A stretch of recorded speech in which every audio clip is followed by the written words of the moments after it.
हरे कृष्णा। जी हाँ, आपने इस वीडियो का शीर्षक सही पढ़ा है। सोना यानी समय व्यर्थ करना। नहीं, इस वाक्य का अर्थ ये बिल्कुल नहीं है कि आप सोना बंद कर दें, लेकिन श्रील प्रभुपाद ने इस विषय में एक बहुत ही रसप्रद और महत्वपूर्ण बात कही है। चलिए सुनते हैं प्रभुपाद क्या कहते हैं।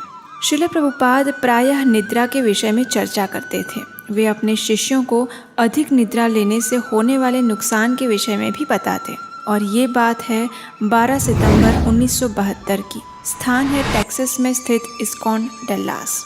दोपहर का समय था। प्रभुपाद ने भोजन प्रसाद अभी थोड़ी देर पहले ही लिया था और भोजन के बाद वे थोड़ा विश्राम करते थे। विश्राम के बाद वे अपने कमरे से बाहर आए और उन्होंने अपने सचिव से पूछा, क्या तुमने दोपहर को भोजन करने के बाद विश्राम किया? उनके सचिव ने कहा, नहीं प्रभुपाद, मुझे विश्राम की आवश्यकता नहीं है। तो प्रभुपाद ने कहा, हाँ, मैं तो एक बूढ़ा व्यक्ति हूँ। मैं एक साथ अधिक समय तक नहीं सो पाता हूँ, इसलिए मैं दोपहर को भोजन करने के बाद थोड़ा विश्राम कर लेता हूँ। श्रील प्रभुपाद की इस विनम्रता ने उनके शिष्य और सचिव श्रुतकीर्ति प्रभु के हृदय को स्पर्श कर लिया। कुछ दिन बाद श्रील प्रभुपाद संध्या के समय थोड़ा विश्राम करने के लिए अपने कमरे में जा रहे थे। उन्होंने अपने सचिव को बुलाया और उनसे कहा कि जब भी मैं सोने के लिए जाता हूँ तो मुझे लगता है कि मैं समय व्यर्थ गंवाने के लिए जा रहा हूँ।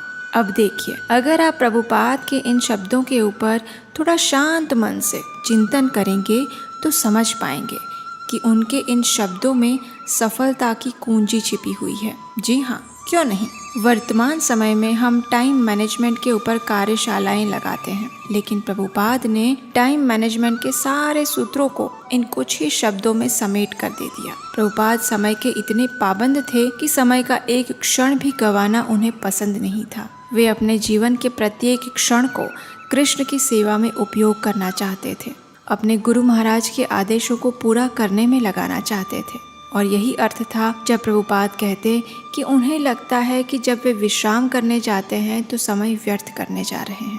इसका अर्थ हमें ये नहीं समझना चाहिए कि प्रभुपाद विश्राम ना करने के लिए कह रहे हैं और हमें अपने शरीर को कष्ट देते हुए विश्राम नहीं करना चाहिए। जी नहीं, इसका ये अर्थ बिल्कुल नहीं है। असल में श्रील प्रभुपाद शारीरिक स्वस्थता को सर्वोपरि प्राधान्य देते थे और प्रतिदिन उनके द्वारा की जाने वाली सुबह की सैर यही बात तो हमें सिखाती है। लेकिन विश्राम का अर्थ है जितनी शरीर की आवश्यकता होती है उतना ही विश्राम। यदि हम आलस को विश्राम का नाम दें तो ये गलत होगा। सोने के नाम पर समय व्यर्थ ना करना, यही शिक्षा हमें इस घटना से प्राप्त होती है। श्रील प्रभुपाद के जीवन चरित्र में छिपे हुए ऐसे ही शिक्षा बिंदु की एक और बौछार लेकर हम आपके समक्ष उपस्थित होंगे अगली कड़ी में। तब तक के लिए इन शिक्षाओं को अधिक से अधिक लोगों तक पहुंचाएं, और यदि अभी तक आपने इस चैनल को सब्सक्राइब नहीं किया तो अभी कीजिए। हरे Krishna.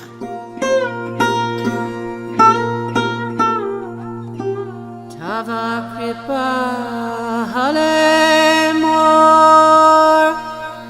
mor kata shuda habe shuniha sabara shoka duka jai guji bhe nachao prabhu nachao se mate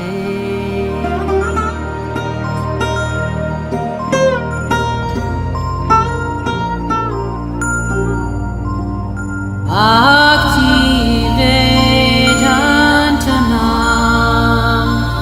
Ebe sarthak karo Bhakti Vedantanam Ebe sarthak